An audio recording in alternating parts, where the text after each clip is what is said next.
So hey guys, welcome once again to my channel. It's conceptual. So today we're gonna talk about the second class of drugs that neutralize the acid. उसमें हमने दो class देखे थे, that is the systemic and non-systemic antacids. Okay, so we're gonna look after that one by one. So basically, let us start with the mechanism of action. Okay, so mechanism of action में क्या है? These are the antacids are the weak bases that neutralize the gastric HCl and form salt and water. तो मतलब basically acid and basic reaction कैसे acid को neutralise करता है. Acid को बेस का रिएक्ट कराओ एंड सिंपली सॉल्ट बनाओ. दैट इज हमने बेसिक 9th या 10th में या फिर 8th 9th में हमने बेसिक केमिकल रिएक्शन पढ़ी. That is NaOH plus HCl gives up NaCl plus water. Simple. तो वो उधर पे भी सॉल्ट बना रहे थे. एक स्ट्रॉन्ग एसिड और स्ट्रॉन्ग बेस मिलके एक सॉल्ट बनाते हैं.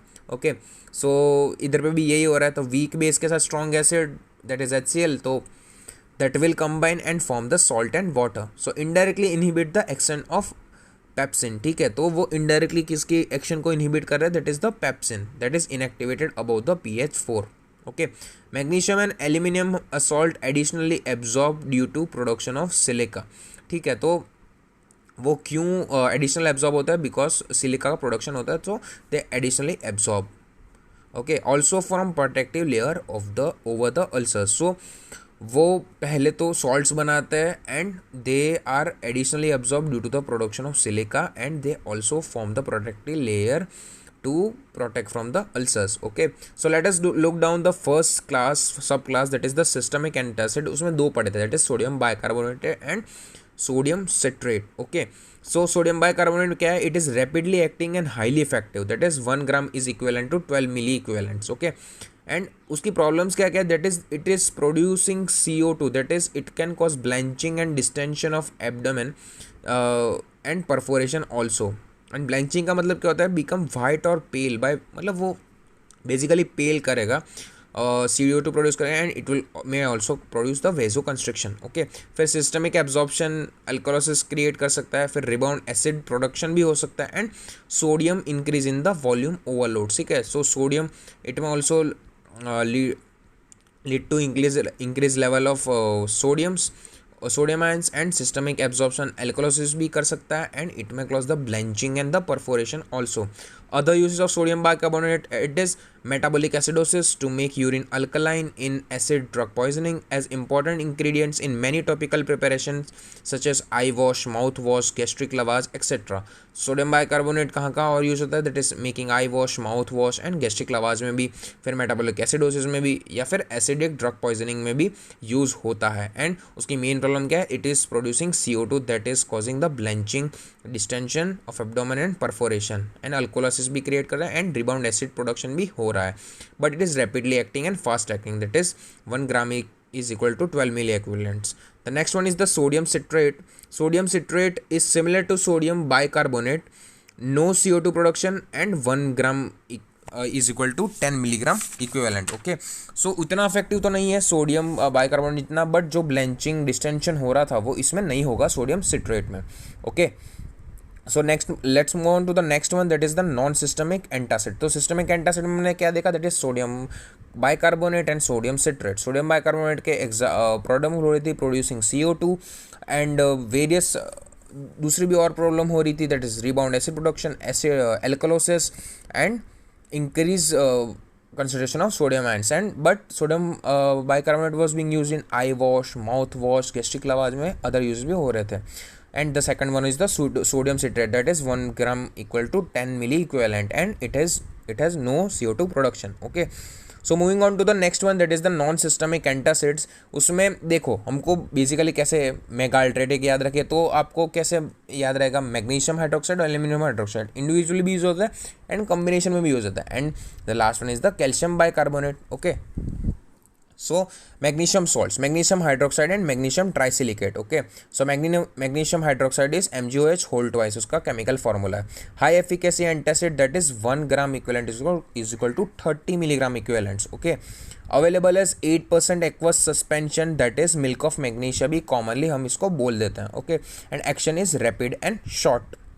Magnesium trisilicate produce MgCl2, that is magnesium chloride, and gelatinous silicon dioxide, that is silica, reacting with acid. Okay, MgCl2 neutralize acid, that is 1 gram equivalent is equal to 10 milli equivalents, so same as the sodium citrate. So silica produces a protective layer over the ulcer cater and absorb the pepsin. ठीक है, so जो protective layer भी बनाता है, and side effect में क्या है, that is diarrhoea. तो मैग्नीशियम हाइड्रोक्साइड में it is a very high efficacy drug and available as milk of magnesia, and 1 gram equal to 30 mill equivalents. And magnesium trisilicates में that is it is gelatinous and produce MgCl2 and gelatinous silica on reacting with the acids. Okay, and उसके side effects में that is the diarrhoea. तो magnesium salts की बात हो गई. अब बात कर लेते हैं एल्यूमिनियम सॉल्ट्स की.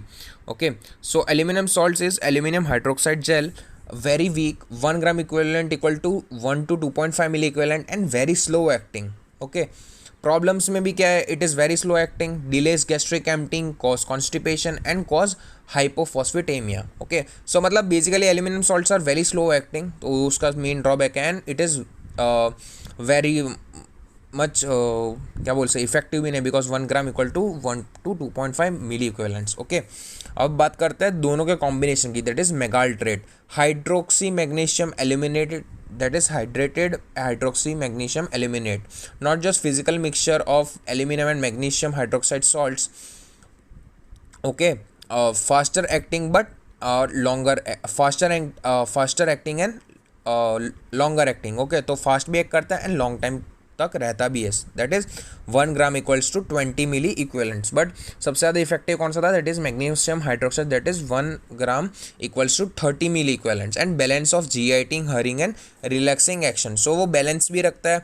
नो डायरिया, पता है मैग्नीशियम सॉल्ट्स का एक साइड इफेक्ट है, दैट इज डायरिया, बट इधर पे सब जीआईटी, हरिंग भी, एम्प्टिंग भी बैलेंस करता है एंड रिलैक्सिंग एक्शन को भी बैलेंस करता है. So there are less side effects. The last one is the calcium carbonate, that is in non-systemic antacids. Okay, so 1 gram equals to 20 milli equivalents, cheaper, odorless and tasteless powder. Okay, problems is response is variable, produce CO2, increase HCl directly by increasing gastrin production, CO2 plus diffuse in the gut mucosa. Prolonged use causes hypercalciuria and calcium stone, that is increased release of calcium in urine and calcium stone भी produce करेगा, and milk alkali syndrome.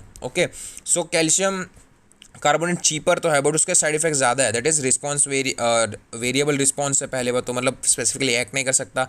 फिर it can produce CO2, तो produce CO2 की वजह से distension, फिर perforation, फिर pen होगा एब्डोमिनल में, फिर it can diffuse to the gut mucosa and it can cause hypercalciuria and calcium stones.